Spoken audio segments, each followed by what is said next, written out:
Então, boa tarde a todos. Quero apresentar a equipa que vem apresentar um trabalho que é pensar a tecnologia no contexto educativo, o caso do SAP Campus, o Carlos Santos e o Luís Pedro. Já há muitos anos atrás, numa iniciativa de e-learning na universidade, ainda mal se falava nisso, tive um contacto com o Carlos Santos no CIMED e com a caixinha, e daí mantive a relação à ideia. Então daí a ideia do convite para esta apresentação.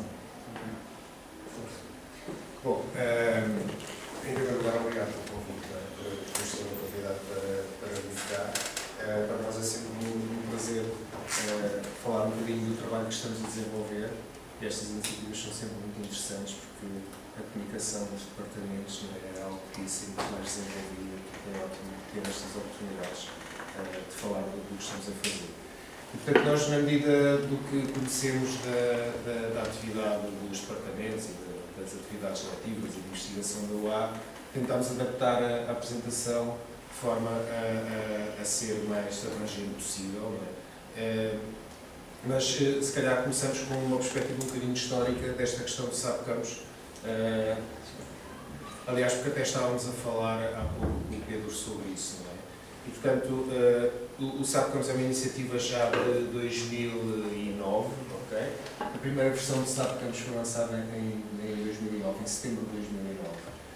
E na altura surgiu contextualizada por uma série de questões que resultaram de experiências que nós fizemos de uma forma mais ou menos isolada e mais ou menos desintegrada no âmbito do mestrado, que é um mestrado em Multimédia e Educação, da Universidade de Aveiro.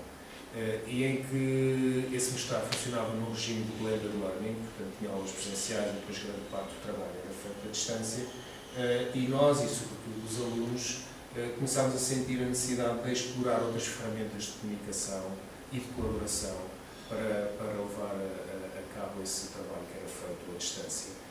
E sentimos que, de alguma forma, as plataformas que existiam na Universidade de Aveiro para o suporte ao processo de ensino e aprendizagem têm as suas virtudes, mas havia alguns mecanismos, nomeadamente de comunicação e de colaboração, que ainda não estavam suficientemente desenvolvidos para o tipo de trabalho que nós desenvolvíamos nesse mestrado. E, portanto, utilizando a tecnologia do SAP, não é?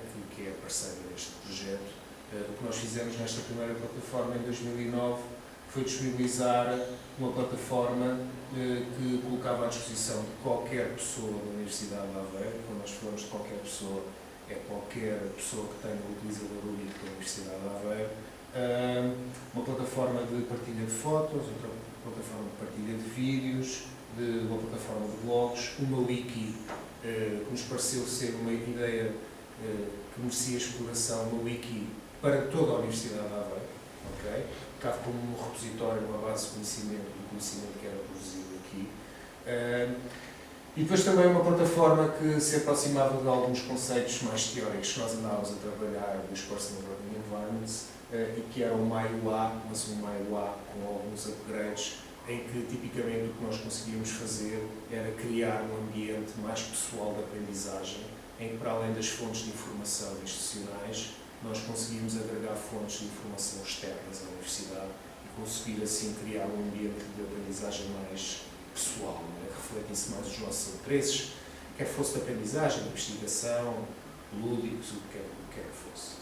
E, portanto, esta primeira proposta do SAP Campus foi então disponibilizada em setembro de 2009, muito em função daquilo que falámos então há pouco, né? Da experiência que tivemos no mestrado em Multimédia e Educação, da investigação e do caráter de inovação e desenvolvimento que sempre teve este projeto, não é? Que sempre foi, na sua matriz, um projeto de investigação e desenvolvimento. E também aproveitando essa plataforma de investigação que é o laboratório do SAP aqui na Universidade de Aveiro e que as instalações são UTEC. Portanto, foi também aproveitando muito este conjunto de oportunidades. Mas desde o início, e portanto vocês podem ver ali que estes slides são de 6 de março de 2009, não é? O nosso principal interesse e a nossa principal preocupação era sempre pensar como é que nós haveríamos de lançar estes serviços Web 2.0, muito ligados às dinâmicas sociais, à participação, a serviços que melhoram quanto mais utilizadores têm, quanto mais participações existem nos serviços.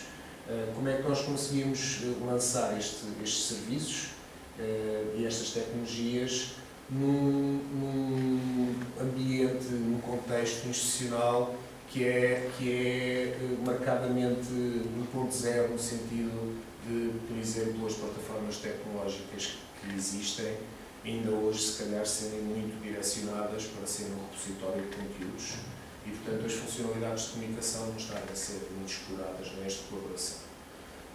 Por outro lado, a questão de criar então essa cultura de os alunos poderem construir o seu ambiente pessoal de aprendizagem, mas enquadrados por aquilo que são também algumas sugestões, algumas diretrizes institucionais do ponto de vista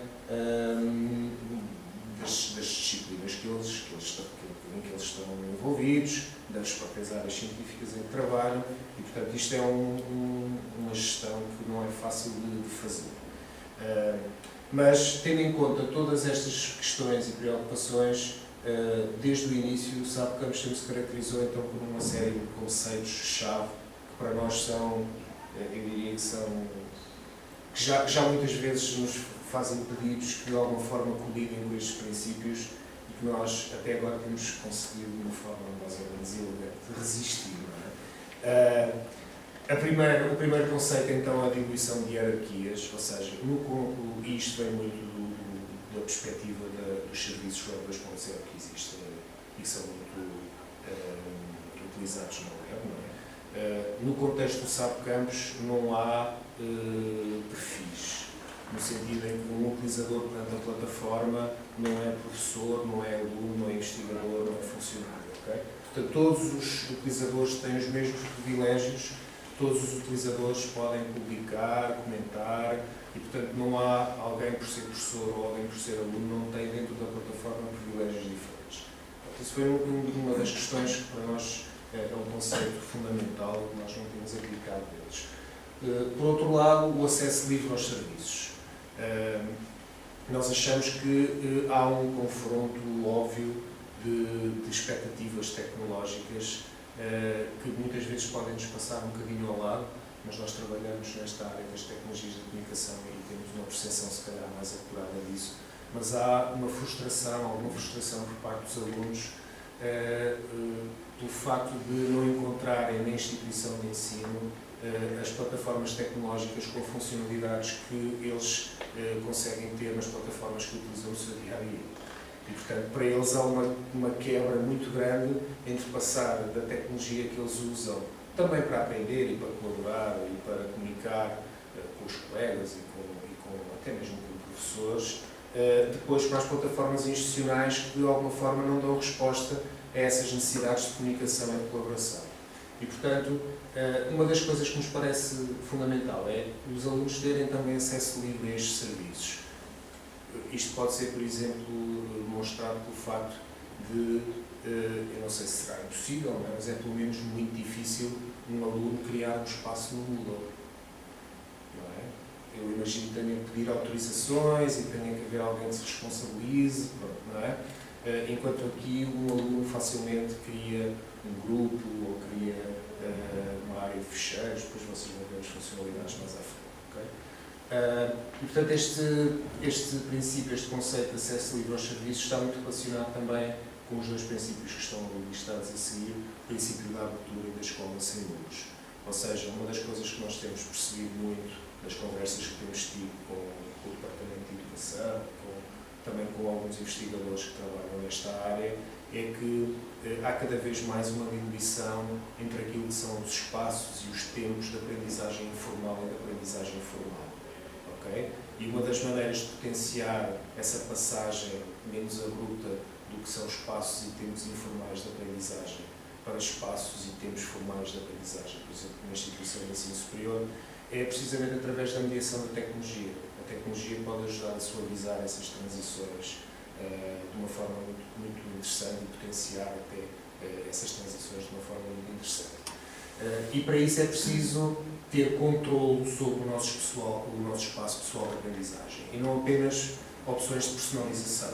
Ou seja, o controle sobre o nosso espaço pessoal de aprendizagem deve-nos permitir, eu, por exemplo, seguir pessoas que me interessam, anexar conteúdos externos à instituição, anexá-los juntamente com conteúdos da instituição e poder configurar assim um ambiente pessoal de aprendizagem e não apenas dar-nos opções de personalização, de mudar a cor do fundo, de mudar a fotografia. São coisas que, no fundo, não são controle do ambiente, são personalização. Depois, duas questões que nos parecem muito interessantes e que nós temos sempre também em conta no contexto do desenvolvimento da plataforma, tem a ver com a aprendizagem ao longo da vida e com as questões de identidade digital. Hoje em dia, e até por questões de gestão, de parque informático, etc., nós de alguma forma conseguimos compreender que a Universidade, por exemplo, tem necessidade de, no fim de cada semestre, fazer um backup das disciplinas, não é? E lançar no Moodle, por exemplo, todas as disciplinas do segundo semestre, não é? E, portanto, o que acontece em termos práticos é que depois essa informação há um backup, que é armazenado a alguns, ou que até foi um DVD, um CD, e que normalmente o docente pode ficar com essa informação, mas, por exemplo, os alunos não têm a possibilidade de, no ano seguinte ou no semestre seguinte, ir buscar informação ou conteúdos que foram disponibilizados numa disciplina do semestre anterior. Okay? Por outro lado, também é muito difícil aos alunos, por exemplo, que já deixaram a universidade, mas que continuam a manter interesse numa determinada área de investigação, num determinado conteúdo, ou determinada disciplina, continuarem a participar, porque do ponto de vista da gestão de acessos ao Moodle, aquilo está controlado, não é? Portanto, nem todos os alunos conseguem ter esse acesso. No SAP Campus nós, de alguma forma, contornamos isso e vê-se ainda hoje, não é, que nós temos alunos de anos que já não frequentam aquelas disciplinas há 2 ou 3 anos, até que já estão fora da universidade e continuam a vir visitar as disciplinas, interagir com os alunos agora que estão nas disciplinas. E, portanto, esta questão da aprendizagem ao longo da vida e de voltarem à universidade, apesar de não poderem não estar formalmente aqui, okay? É muito interessante e até do ponto de vista da ajuda e da colaboração que têm com os colegas que estão a frequentar as disciplinas. Por outro lado, a questão da identidade digital é para nós uma questão muito importante. E sempre foi uma preocupação nossa, mas eu diria que até ganha outro relevo a partir do momento em que nós conseguimos produzir conhecimento sistematizado sobre ela. E nós tivemos uma aluna de doutoramento que fez uma dissertação precisamente sobre a utilização do SAP Campus e a construção da identidade digital. E apesar de já termos uma ideia que as coisas poderiam funcionar dessa forma, ficámos a perceber que, por exemplo, na área em que nós trabalhamos, os empregadores valorizam imenso aquilo que são as publicações e o portfólio que existe online dos nossos alunos. Ou seja, para além dos critérios normais do certificado, da licenciatura, do mestrado, uma das coisas que eles valorizam é o portfólio. Okay? E, portanto, muitas das vezes as questões da publicação da web são tratadas com estes alunos um pouco o que é que não se deve fazer e o que é que se deve proibir, etc, etc. E, se calhar, há uma falta de concentração e de visão de todos nós, não é? De uma forma geral, de tentar chamar a atenção também para as virtualidades que a web pode ter no sentido de eles conseguirem expor e tornar visível o seu trabalho. Okay? E, portanto, nós ficamos com uma percepção muito clara que os empregadores, para além de quererem saber que o aluno vem do curso X da Universidade Y, também vão ao web procurar o que é que aqueles utilizadores são online. O que é que publicam, em que comunidades é que estão, se têm trabalhos que possam ser vistos, e, portanto, a identidade dos alunos agora, não é? Também é uma identidade do que eles são online. Okay? E, portanto, não há essa separação, há até muita importância que é dada a essas duas facetas. E, portanto, eu diria que estes são os conceitos-chave, não é? Muitas vezes nos perguntam, eu se calhar vou calhar já para passar a palavra, mas isto vem para substituir o Moodle? Não vem para substituir o Moodle, mas nós achamos que o Moodle tem valências muito interessantes, ok? E achamos também que o SAP Campus tem outras valências com que o Moodle não está tão desenvolvido, ou nem sequer se preocupa, ok? que o SAP Campus tenta então fornecer soluções, nomeadamente em termos de comunicação, de interação e de colaboração. Okay? Carlos. Voltando aqui ao ponto da identidade digital, uma coisa que se percebeu no estudo que essa aluna do doutoramento fez foi que, do ponto de vista do que é o percurso das pessoas dentro da universidade e tudo aquilo que elas fazem dentro da universidade não contribui para nada do que é a identidade digital. Ou seja, tudo o que eles fazem basicamente dentro da universidade, tirando algumas exceções, que existem alguns blogs e outras exceções dentro da UA, o que acontece é que as pessoas participam, partilham o seu trabalho dentro do Moodle, o Moodle está completamente fechado e por isso quem passado 2 ou 3 anos vai à procura do que é que aquela pessoa fez na universidade é um vazio, do ponto de vista da net, é um vazio, a não ser alguns que depois têm cuidado de ir partilhar em locais específicos, mas para a maioria dos alunos a identidade digital potenciada por aquilo que foi o percurso dentro da universidade praticamente não existe. Em muitos dos casos não existe mesmo nada, nem sequer uma informação do aluno nós temos. Acho que nós não temos. Sim. Temos os professores, mas não temos os alunos dentro da universidade. Temos no parque um ambiente fechado também. Bom, e agora, quando começa a confusão que às vezes surge do nome do SAP Campus, nós em 2010, 2011, tivemos um desafio por parte da PT, na altura do SAP e da TMN. O SAP Campus envolve gastos anuais significativos. Nós temos uma equipa que neste momento envolve a tempo inteiro 6 programadores, um designer e 2 pessoas de produto que estão em Lisboa. E em algum momento nós tínhamos que pensar, ok, desenvolvemos esta tecnologia para a Universidade de Aveiro, mas isto vai ter que escalar de alguma maneira para ter viabilidade para continuar a ser financiado. E o desafio que nos foi colocado foi, vamos pensar no SAP Campus, mas vamos pensar não só numa plataforma que poderia ir para as outras universidades, ou só para as outras instituições de ensino superior, mas pensar numa plataforma que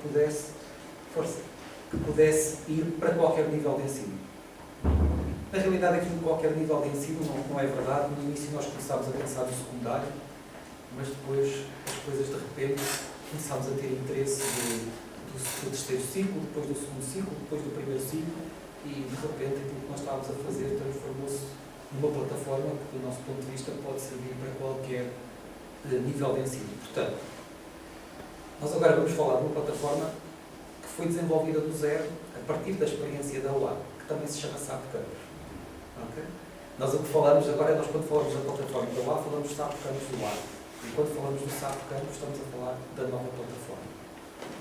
Só que é diagnóstico em termos de níveis de ensino, não é? Enquanto o SAP Campus do UA estava preparado, por exemplo, tinha autenticação com o utilizador único, etc. Esta nova não tem esse tipo de funcionalidades. Okay? Elas ainda existem as duas, não é? Mas os esforços de desenvolvimento estão centrados nesta nova. Ser muito sincero, nós, desde finais de 2010, que na plataforma da UA só fazemos manutenção. Não temos investido em desenvolvimento, o desenvolvimento está concentrado na nova plataforma. E a nova plataforma, nós normalmente fazemos mais apresentações para as escolas e nós contamos um pouco uma história, mas que é uma história que é verdadeira. Foi como nós começámos a pensar o que é que nós vamos fazer para as escolas, o que é que nós podemos trazer de diferente ou novo para um contexto de uma escola. E nessa discussão que nós tivemos interna, criámos uma história em que começamos por olhar para a escola, e uma coisa que nós sabemos que existem nas escolas são estes muros aqui à volta.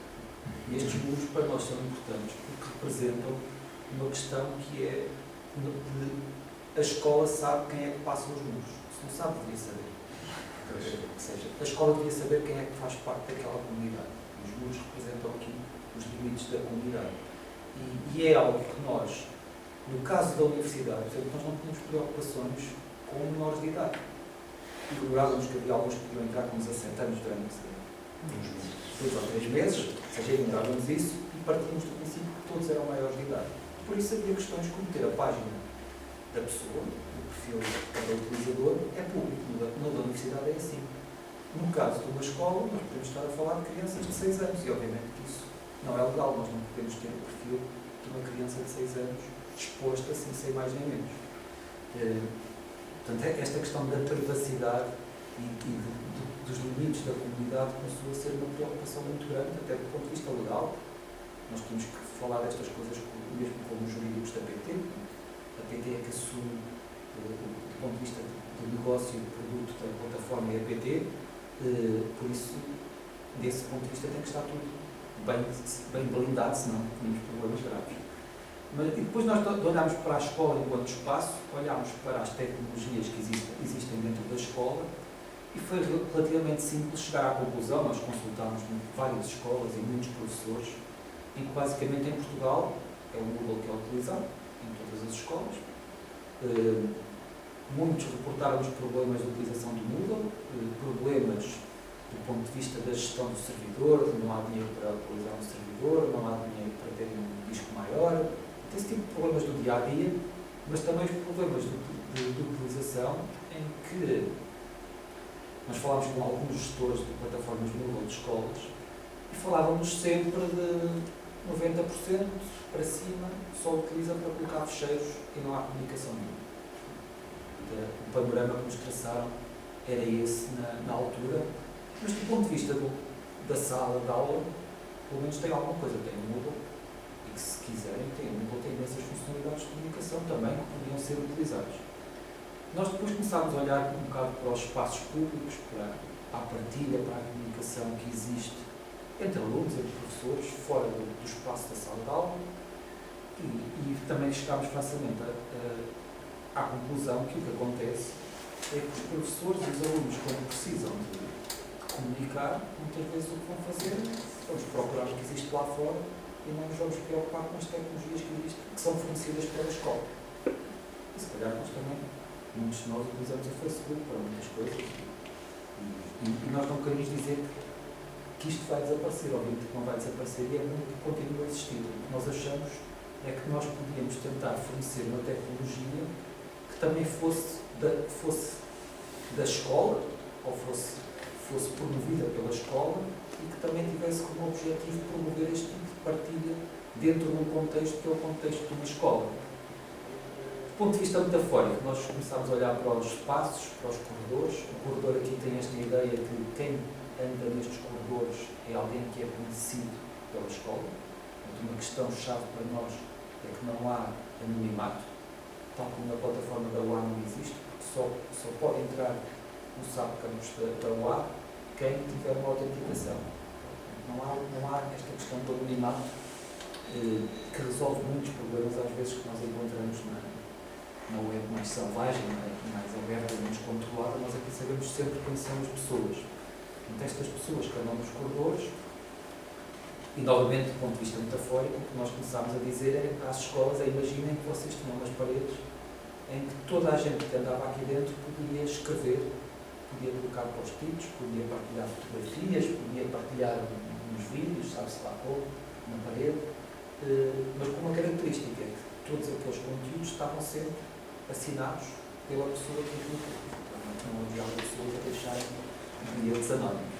Portanto, e na nossa visão é um bocado esta, que nós temos uma tecnologia que permitisse que isto fosse realidade, que as pessoas que fazem parte da escola possam partilhar conteúdos, que possam colaborar, que possam comunicar dentro de um espaço que é também da escola.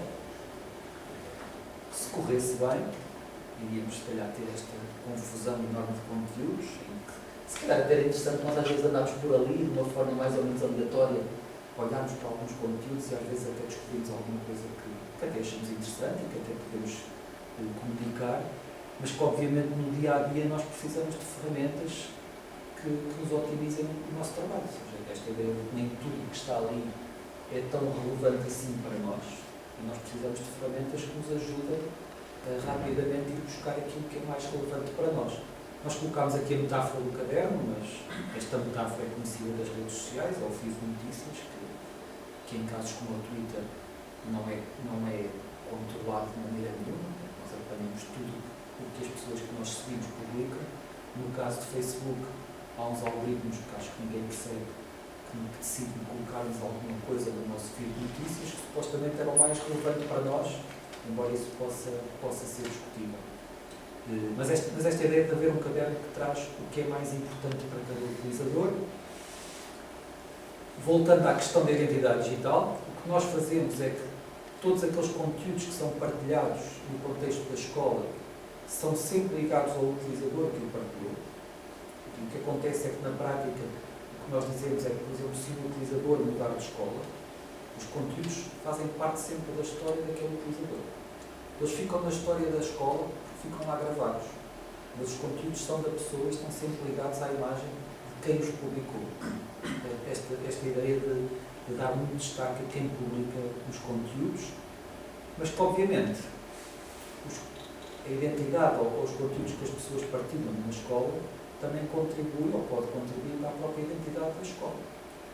Esta ideia que é uma coisa que nós já tínhamos do SAP Campus da Oar, da página pública do SAP Campus da Oar, em que as pessoas podem chegar e ver, mesmo não sendo da Oar, podem ver o que é que nós andamos a fazer aqui dentro. Isso também transmite uma imagem da própria instituição. Aqui, o que nós colocamos é uma diferença, até por causa das questões da privacidade, é que nós mantemos esta ideia de que o que está dentro dos corredores continua a ser privado.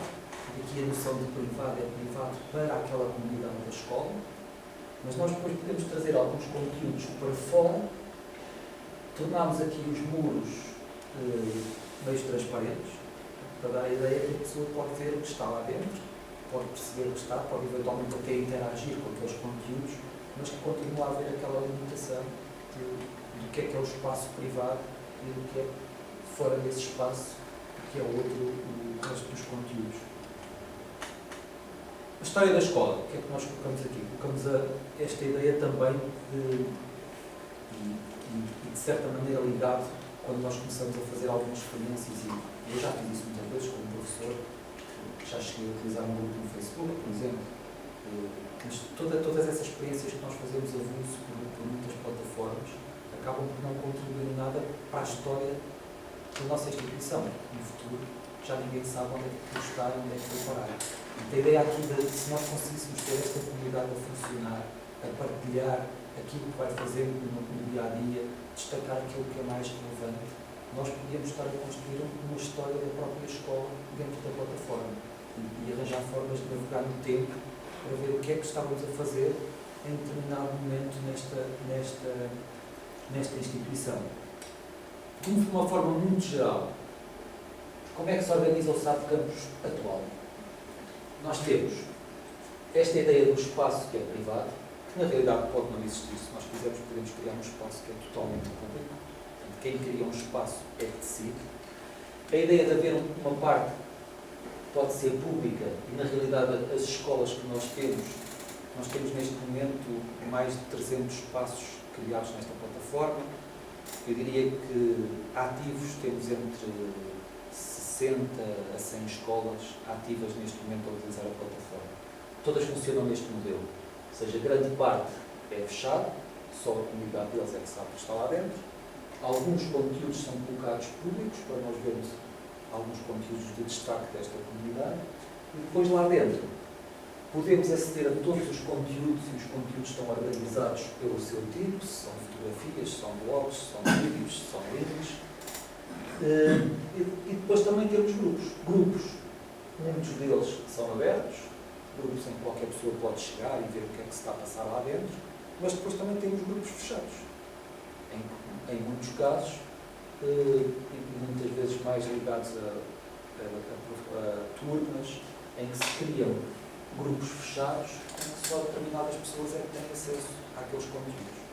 Isto tem sido uma discussão muito interessante, porque, por exemplo, a questão dos grupos fechados, uma das conclusões que nós chegámos ao longo deste tempo é que, em muitos casos, nem são os professores a quererem fechar os grupos, são os alunos. Ou seja, os alunos comunicam muito mais facilmente, quando não é comunicar do ponto de vista geral, para falar de um assunto geral.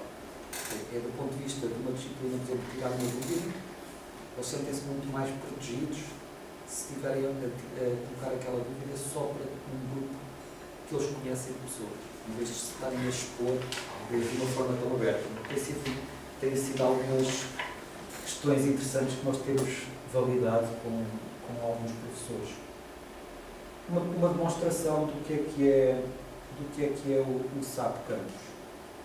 Nós aqui não discutimos, podemos mostrar o espaço do DEC ou a escola de demonstração. Pois, nós temos uma escola, um espaço que foi montado de raiz para fazer esta demonstração. Portanto, é um espaço fictício, mas tem utilizadores, tem grupos, etc.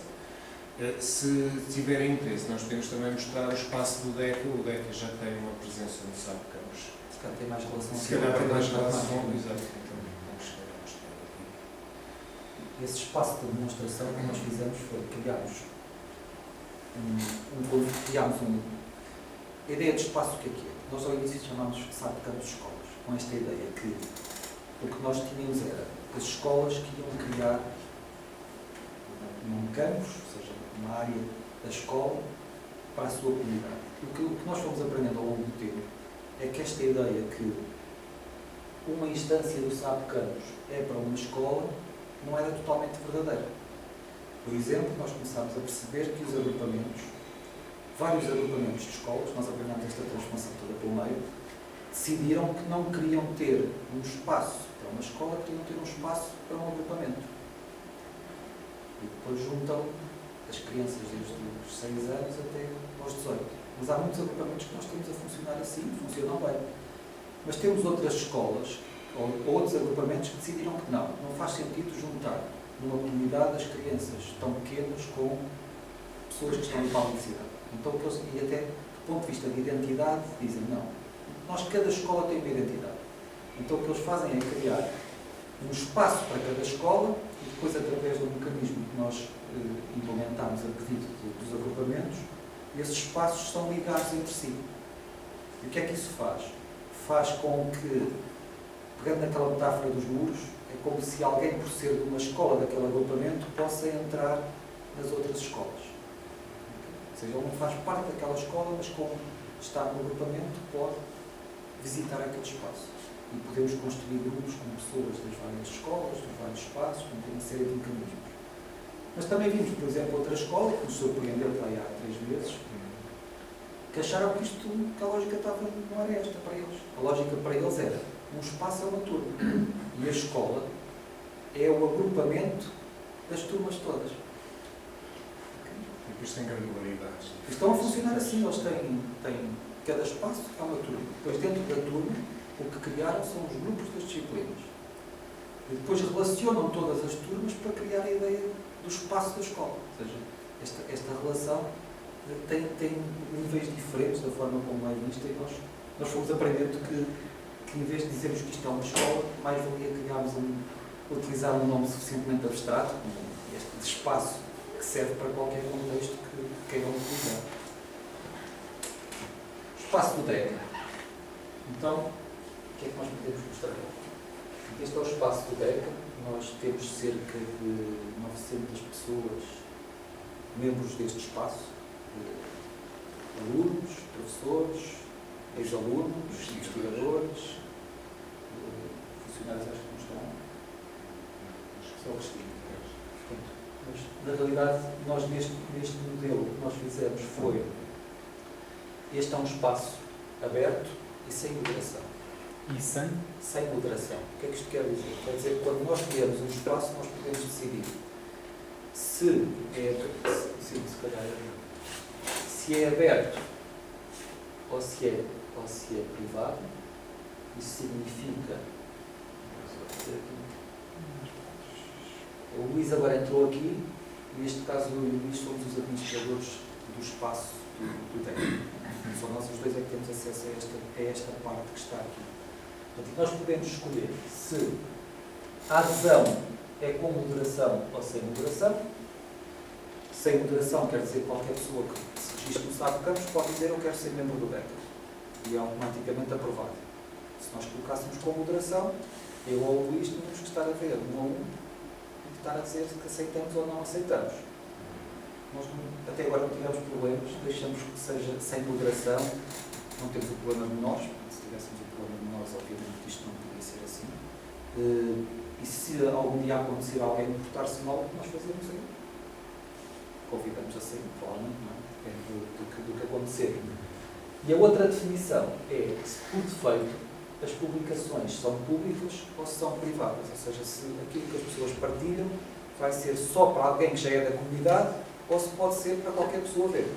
No nosso caso também, que é um caso, nós utilizamos as opções todas diferentes das escolas. Nós utilizamos sem moderação e público, as escolas utilizam todas o modo com moderação e privado. Nós aqui somos mais abertos, nós também estamos obviamente num contexto completamente diferente. Depois podemos definir aqui mais, mudar o cabeçalho, escolher os temas, as cores. A idade dos menores foi uma característica que nós colocámos, porque nós estamos, por exemplo, também com algumas experiências no Brasil, e esta ideia do que é um menor de idade é uma confusão do ponto de vista legal. Por exemplo, o Facebook e o Google utilizam os 13 anos. Dizem que só a partir de 13 anos é que se podem registrar lá. Mas isso, por exemplo, no contexto português, não existe nada disso. Nós aplicamos a mesma regra, mas legalmente os 13 anos não significam nada.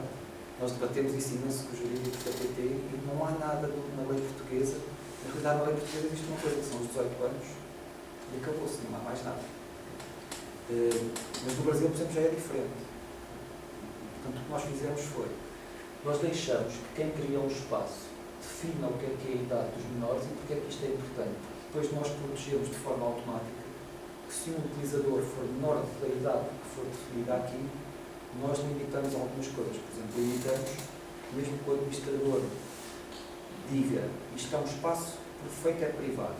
Mas depois há aqui a pessoa X e Y Z que eu quero dar-lhes a possibilidade de elas também poderem tornar conteúdos públicos. Mas se o tentar fazer a uma pessoa que é menor de idade, nós não deixamos. E avisamos porque é que não estamos a deixar que isso aconteça, porque do ponto de vista legal não devia ser possível. Bom, e aqui não vamos falar muito mais, tem as partes de aprovar utilizadores, de dizer quem são os administradores do espaço, tem uma série de opções que são relativamente normais. Neste espaço do DECA, o que é que nós temos? Temos a atividade, podemos ver aqui o que é que as pessoas andam a partilhar. Por exemplo, este é um blog de música, mostrado de música. Esta é uma aluna tua, não é? Esta aqui. Não, também é da música. Também é da música.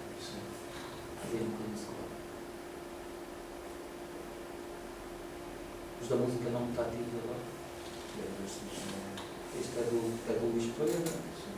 Isto são alunos do primeiro ano que estão a desenvolver um projeto final e cada grupo tem um blog e estão a partilhar no blog um processo de desenvolvimento. Mas a ideia, isto aqui é um bocado aquela ideia de andarem a escrever pelos corredores e se me acontecer um dia, venho aqui, faço um bocado de scroll e às vezes até encontro coisas interessantes. Ainda hoje estive a ver uma coisa de um vídeo que o pessoal da música partilhou que achei interessantíssimo e até fui lá comentar. Receitas, ok, parece as receitas agora no Natal. As receitas é uma característica de quase todas as escolas que nós conhecemos mais de perto, em que os professores, em determinado momento, algum celebra, vamos criar um grupo fechado para professores só para partilhar receitas. E funciona muito bem do ponto de vista social. Num espaço de convívio dos professores, muitas vezes falta nas escolas. Eles acabam por se juntar, quem tem mais interesses pela cozinha, acabam por se juntar ali e criam dinâmicas muito, muito interessantes do ponto de vista de construção de comunidade dentro da escola. Se calhar voltando lá acima,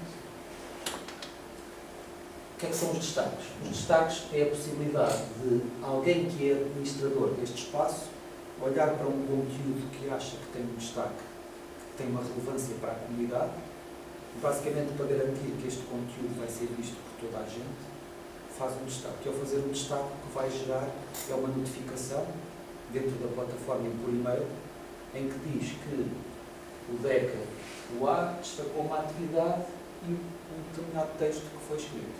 Portanto, aqui não há, neste caso fui eu que fiz isto, mas ninguém sabe. Foi o DECA, o espaço é que destacou, não foi a pessoa que destacou, foi alguém em nome da instituição. Depois podemos andar por aqui a visitar as comunidades, ver os grupos todos que existem por aqui. Vamos falar um bocadinho dos grupos. Sim. Queres entrar aí no Cláudio? Se quisermos ver uma unidade do plano, mas é isso que Não, por acaso não é. Não. É de uma disciplina que se chama Multimédia e Arquiteturas Cognitivas, ok? Teremos bem claro. E é uma disciplina de doutoramento. O doutoramento funciona também em regime de blended learning. Portanto, eu utilizo isto com os alunos muito no sentido de estabelecer aqui comunicação com eles. Portanto, esta é, se quiser, é a página da disciplina, mas depois a disciplina tem várias coisas que eles têm que fazer. E uma das componentes é um trabalho de grupo e eles criaram então aqui subgrupos. Uns estão a trabalhar uma dimensão de alunos, outros de professores, outros de estado da arte, ok? E portanto estão a fazer várias coisas. Este grupo é um grupo, o Carlos não falou disso, mas este grupo é um grupo que está aqui, é um grupo aberto, qualquer pessoa pode ver o que é que se passa dentro deste grupo, mas a adesão é restrita, ou seja, eu como administrador do grupo sou eu que autorizo as pessoas a poderem publicar, comentar dentro desse grupo. Portanto, basicamente, administro se elas podem fazer parte do grupo ou não. Há várias combinações possíveis. O grupo pode ser aberto e de adesão livre, ou seja, qualquer pessoa pode chegar lá e participar, ou então pode ser um grupo fechado. Okay? Se fosse um grupo fechado, ele nem sequer aparecia ali na listagem. Aliás, na listagem aparece, mas nós não vemos absolutamente nada do que se passa lá dentro. Okay? Mas nem nós, como administradores, conseguimos ir lá dentro ver o que se passa. Não vemos absolutamente nada. É mesmo fechado. Podemos apagá-lo se quisermos. Se acharmos, por exemplo, que o título do nome do blog podemos apagá-lo, mas não violamos este princípio de alguém que cria um espaço que é fechado para um determinado grupo. Nós não temos o direito de chegar lá e ver o que é que está a acontecer lá. E, portanto, o que é possível fazer aqui, para além de ver quem são os membros, não é? É possível publicar aqui qualquer tipo de conteúdo, fotos, vídeos, links. Portanto, esta publicação, eu mostro já a janela de publicação, permite-nos fazer uma publicação de um estado tipo, um estado como fazemos no Facebook, ou no Twitter, num texto. Permite-nos publicar fotos, vídeos ou permite-nos até publicar fecheiros. Já vamos falar nessa parte dos fecheiros. Portanto, os fecheiros, em termos práticos, o que está implementado é o serviço da MailCloud, que é um serviço tipo Dropbox da PT. E, portanto, por defeito, quando eu, por exemplo, criei este grupo, eu pude ativar uma pasta partilhada. Okay? E foram criadas duas pastas fundamentais aqui. Uma que é esta, que é a pasta da administração, em que apenas eu posso colocar lá fecheiros, ok? Eu coloquei, por exemplo, o programa da disciplina e os slides da sessão inicial, e depois há uma outra pasta em que qualquer membro deste grupo pode pôr lá fecheiros, tirar lá fecheiros, ok? Não há nenhuma subpasta criada aqui, mas são algumas coisas, alguns recursos que os alunos foram publicando aqui. Do ponto de vista funcional, o que nós estamos aqui a fazer é, ligado ao grupo, criamos duas. Eu vou falar em Dropbox porque é mais fácil e é exatamente a mesma coisa. O que nós fazemos é, imaginar, temos um grupo e nós damos a possibilidade a quem é o administrador de dizer: eu quero ativar a área de fecheiros para este grupo. E a pessoa pode dizer isto. O que nós fazemos é criar duas pastas no MailCloud. Uma é uma pasta só do administrador, de quem criou o grupo, e só ele é que pode escrever. Nós vamos, obviamente, expandir isto para um grupo ter vários administradores. Neste momento ainda não é possível. Mas, portanto, essa pasta é só para os administradores escreverem e os outros leem. A outra pasta, que é aquela que aparece ali naquela parte de baixo, na realidade aquilo é como se nós partilhássemos uma pasta da Dropbox com as pessoas do grupo. Qualquer pessoa que tenha ali pode dizer: eu quero fazer parte desta pasta partilhada. Então qualquer pessoa pode andar a ler, escrever e alterar fecheiros de uma forma aberta com esse grupo de pessoas. Ainda a dimensão dos crachás. Eu aqui não criei nenhum, mas posso-vos mostrar aqui num espaço os crachás a funcionar.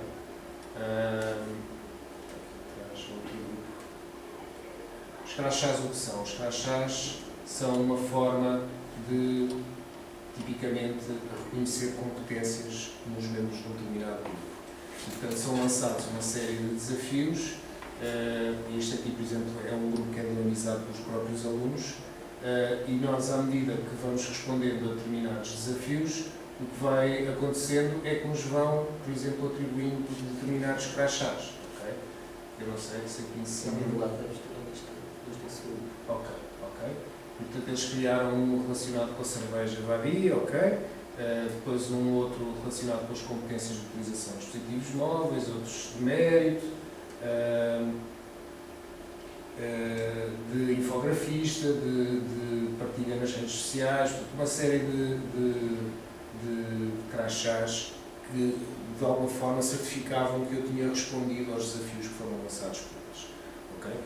Os crachás também estão a ser utilizados de formas muito distintas, e nós temos, por exemplo, no próprio DECA, quem utiliza os crachás mesmo como elemento de avaliação, e que no final, quando os alunos respondem a determinados desafios, basicamente o que os alunos vão ver é o perfil desses alunos e vão ver se têm esses crachás, e portanto se têm esses crachás foi porque responderam àqueles desafios de uma forma correta, ok? E portanto isso é uma forma de verificação e que serve também de avaliação, e portanto deste ponto de vista estava a ser utilizado de uma forma, de uma maneira mais formal, ok? Mas há depois quem utilize muito uma maneira informal, ok? Para dentro dos grupos destacar a competência ou o mérito de alguns desses membros.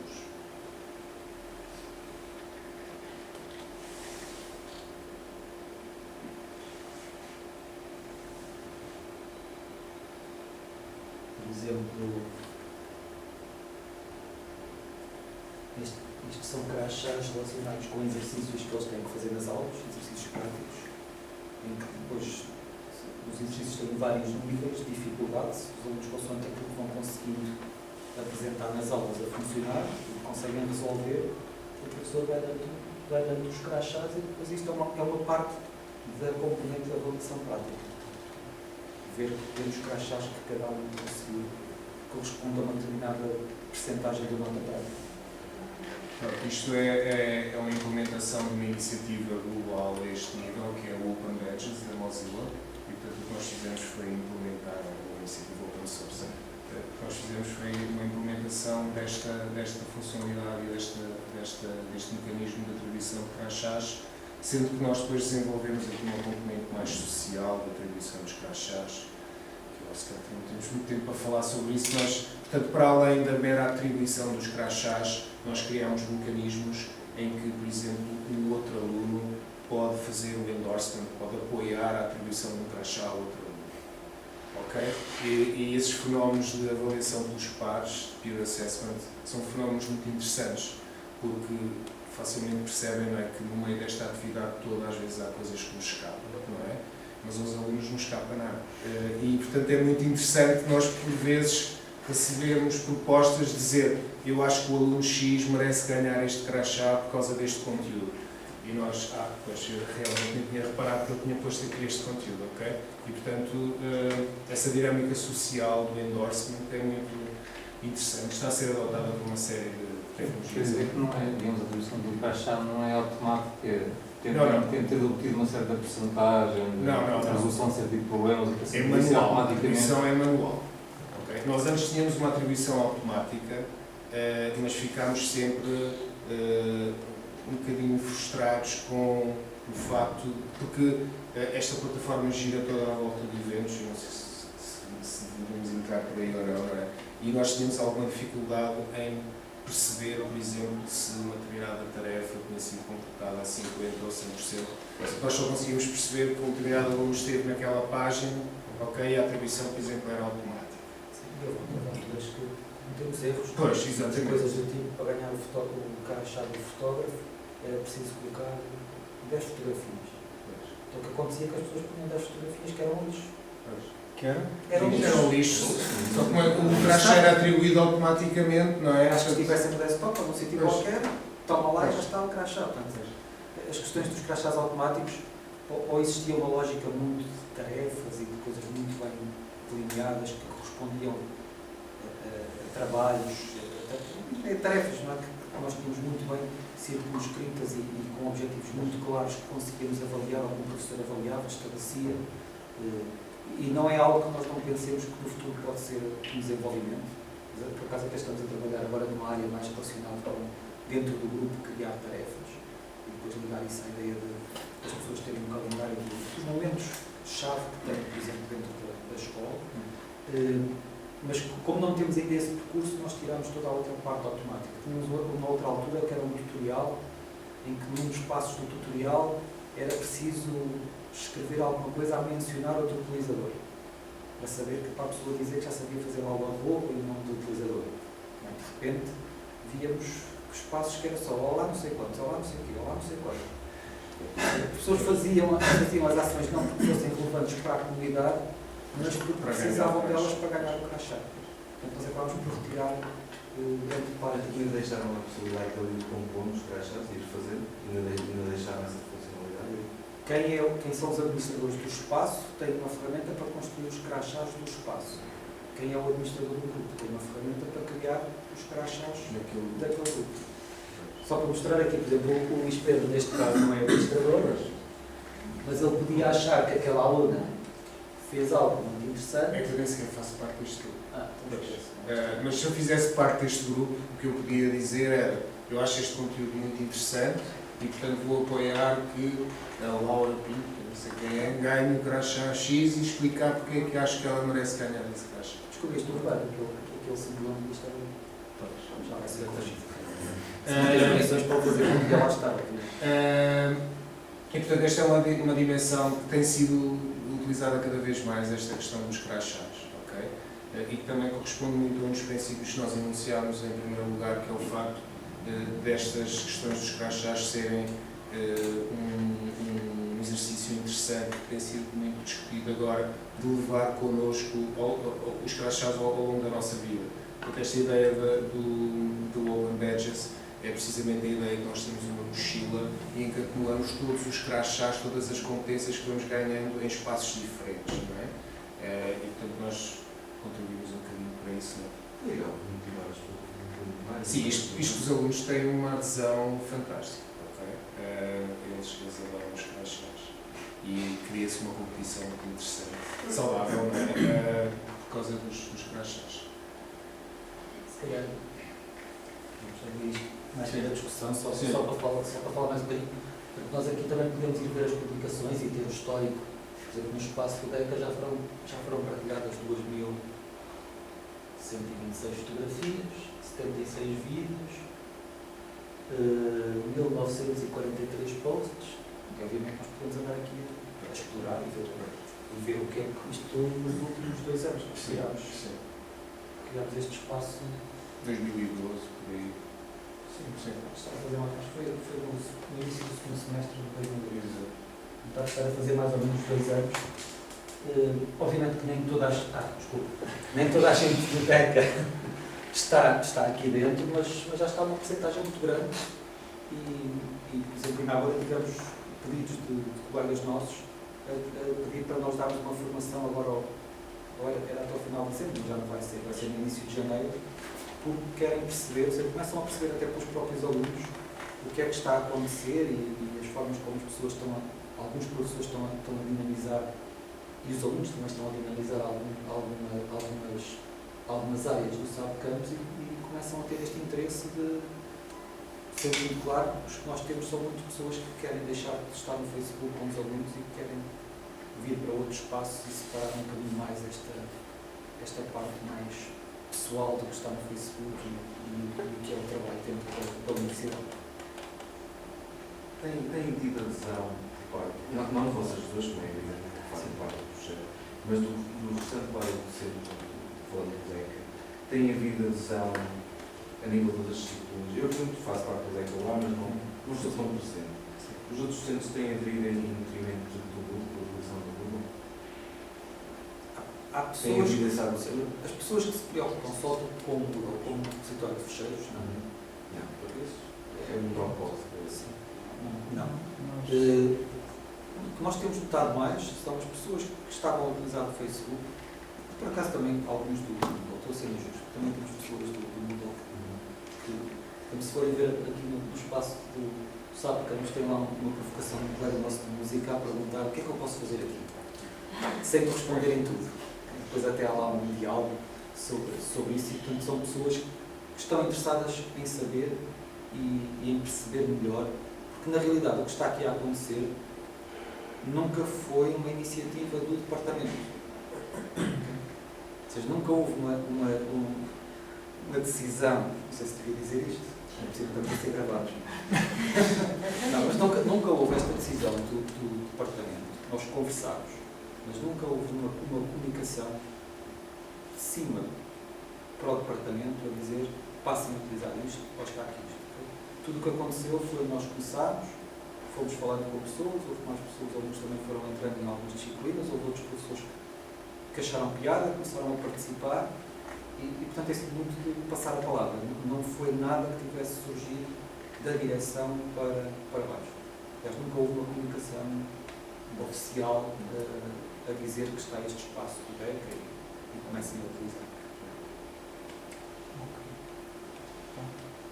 Questões? Muito obrigado, então nós encerramos aqui.